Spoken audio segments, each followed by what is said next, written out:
Good afternoon, everyone. My name is Alex Torres. I'm the Director of Continuing Education and Experience here at CFP Board. And welcome to our discussion on submitting technology-based continuing education.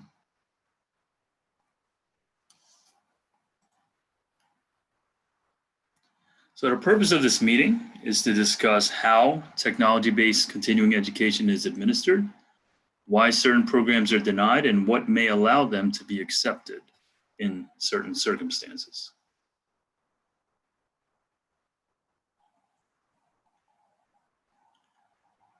So before we talk about the continuing education itself, it's very important to note that the reason we're even having this webinar is because of the update in the Code of Ethics and Standards of Conduct. So there are relevant sections, and I'll go over two of them here. First one is Standard A, duties owed to clients. And as you can see, these areas speak specifically to technology as it pertains to software, digital advice tools, or any other technology that a professional would be using to service the client.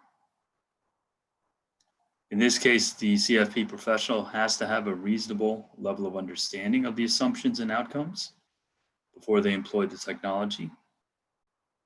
And they have to have a reasonable basis for believing that the technology produces a reliable, objective, and appropriate outcome. The next standard, Standard C.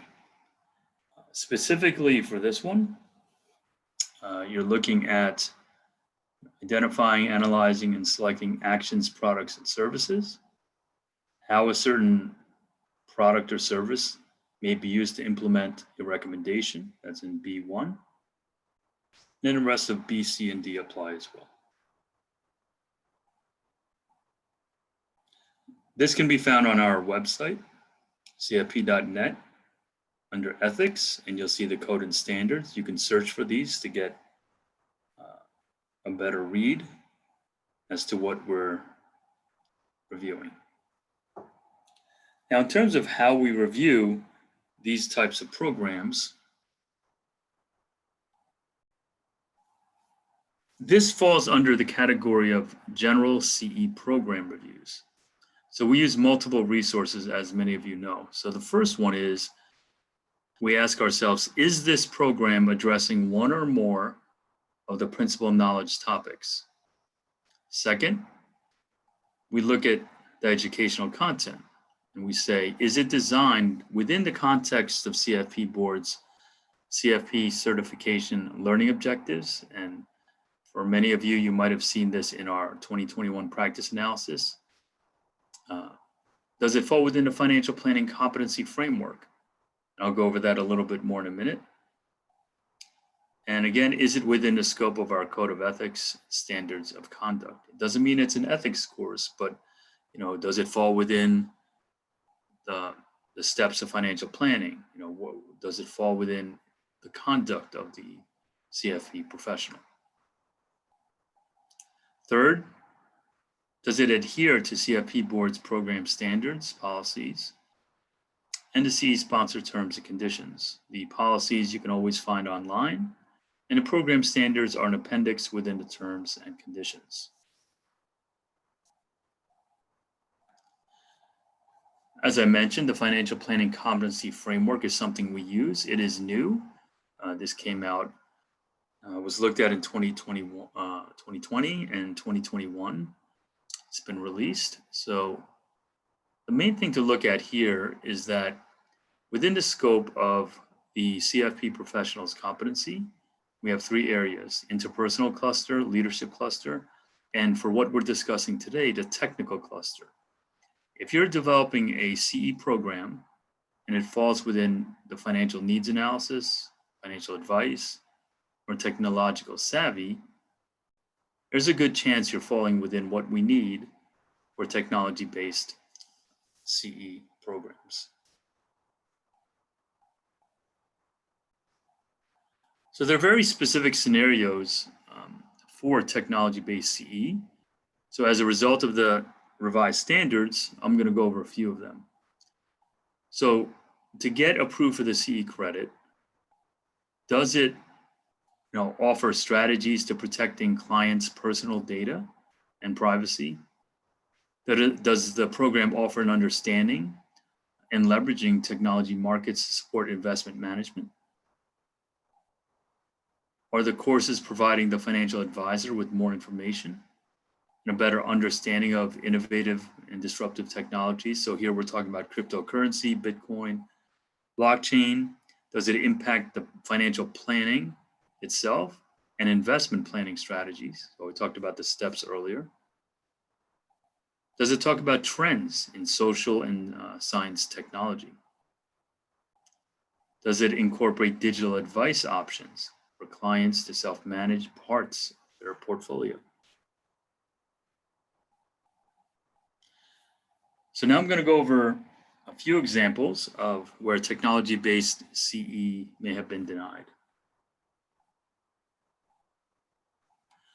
But before that, one thing I want to share with you is when we go over these programs, many times the denials are multifactorial. So it may not be denied just for content. So the Tech CE is rarely denied for just one reason. Many times, if we request information from you, and you've all seen this, it's the NMI emails, need more information emails. If that doesn't clarify and provide appropriateness for the program, or if it simply isn't responded to, that program is going to be denied.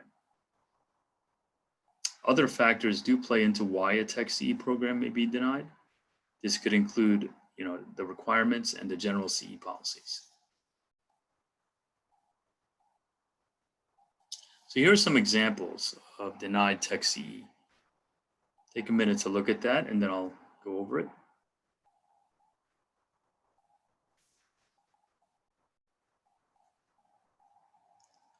The very first top row, maximize your social media effectively for your practice, would never be approved.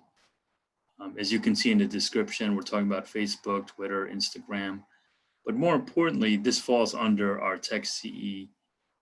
It doesn't meet our Tech CE requirements and is basically under a marketing exception. The second one, optimize your online meetings. And as you can see from the description, it's fairly general. It doesn't meet the Tech CE requirements and it's non-topical, so it'd be denied for that. Now, however, it could be approved if it was specifically targeted to personal financial planning or the personal financial planning process, or even something like client communication. We would consider it under those areas. The third one is educate and prepare for financial technology and applications. And it says here, this is a forum that will discuss the different fintech applications that will help with planning meetings. It's an ambiguous description, and for this scenario, I had put no response to NMI. So again, this is one of those cases where we would have requested more information. It's a bit ambiguous as to what's going on, and we simply did not get a response back to the email. So we continue with our review, and then we would deny it. Now, if the NMI response comes back as appropriate, we'll continue with the review, and it possibly could be appropriate for technology-based CE. So it's important to respond either way to those need more information emails. Okay, so now what I'll do is I'll just go ahead and take some questions if you have any. Kate Armstrong is also on the line, our product specialist, and she'd be happy to address your questions as well. So the Q&A should be open at this point.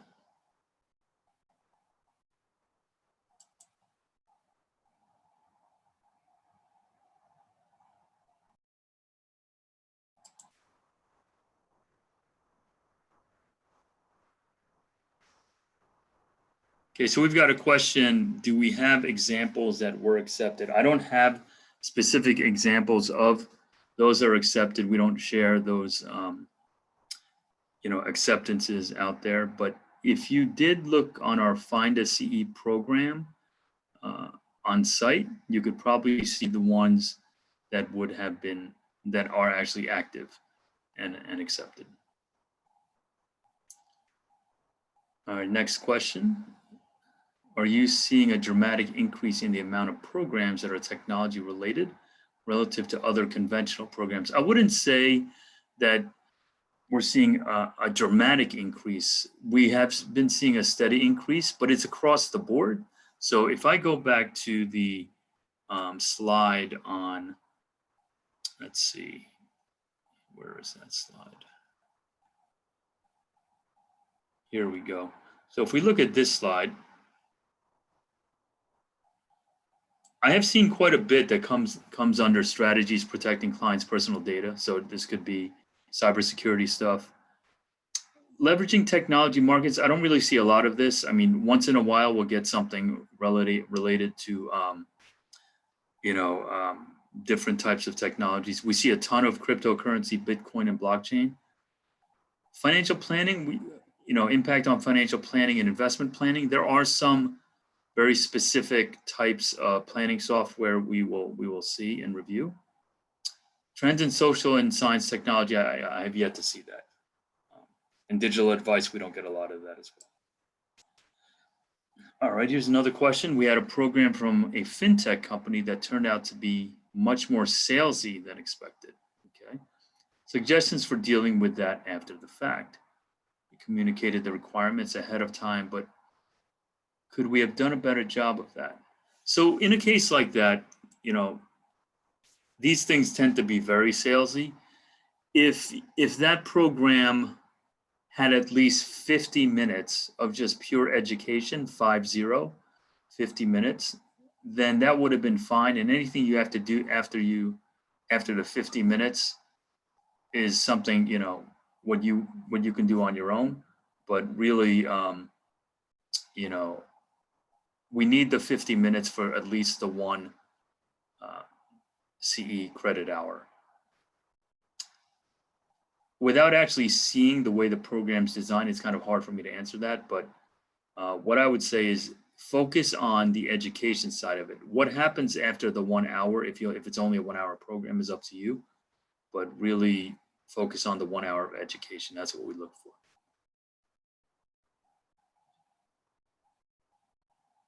Any other questions?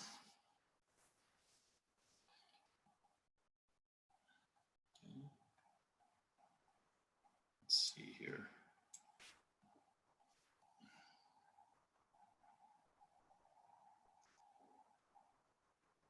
Under which primary principal knowledge topic would we submit a tech topic course?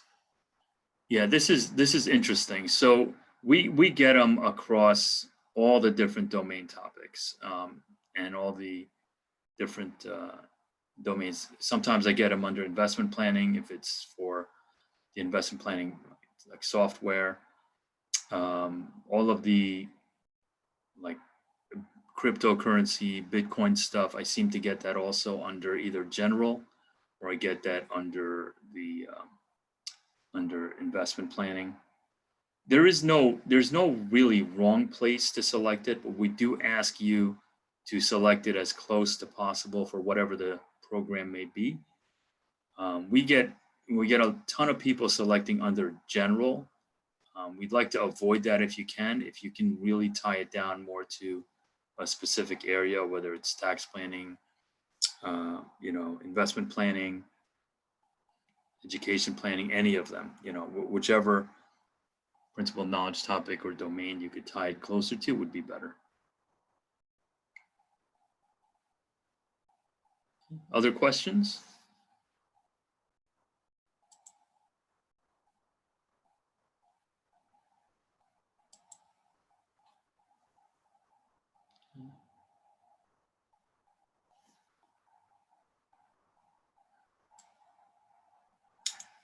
Do we foresee in the future a breakdown of maximum amount of CE credits that are technology related?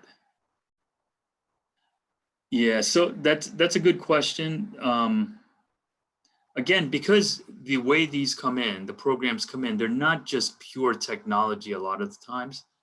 So it's more in line with where does it fit in under the principal knowledge topics.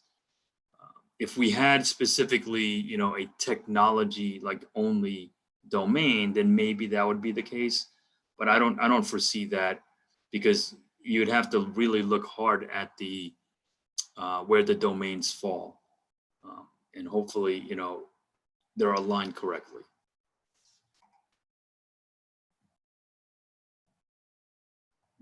And as you know, the only limit we have at this point is ethics CE, and that's oh yeah, and Brett just mentioned just like 2 must be for ethics. So basically, if you're asking, you know, would there be a requirement for technology-based CE? I mean, something would really have to be done in the market that would have to warrant that type of correction, or for us to do that. Okay. Other questions?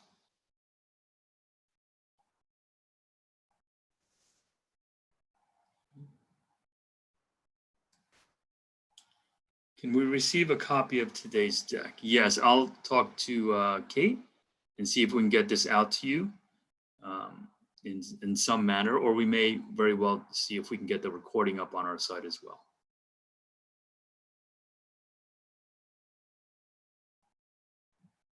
Okay. Other questions, anyone?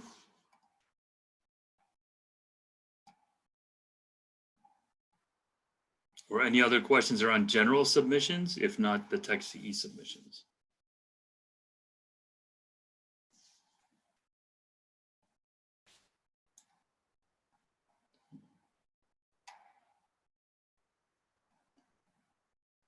Okay, going once, going twice.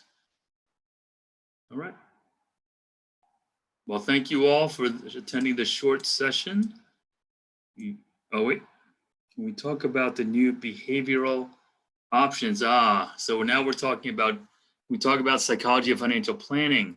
That will be a different webinar. So we'll be happy to let you guys know when that's going to be done. But right now, there's a lot of information there. All I would say is go to the 2021 practice analysis page on cfp.net. You're going to find that that document I mentioned earlier. It's listed here. CFP certification learning objectives. Go to the very end of it. You'll see the descriptions of the very specific principal knowledge topics for the psychology of financial planning, and take a hard look at what's there. If you can match up your program to that, there's a good chance that's going to be in line with what we need. And we will be sure to get stuff out on that. Okay. And Kate, could you please note that one question about where to send this this deck? All right. Thank you all. As always, you can contact us at cesponsor@cfpboard.org. You can contact myself, Torres at cfpboard.org, and Kate as well. I'm sure all of you know Kate. So if you have any additional questions, feel free to reach out to me or to Kate. And we thank you very much for your time, and look for a copy of this presentation as well as the recording. Have a good day, everyone.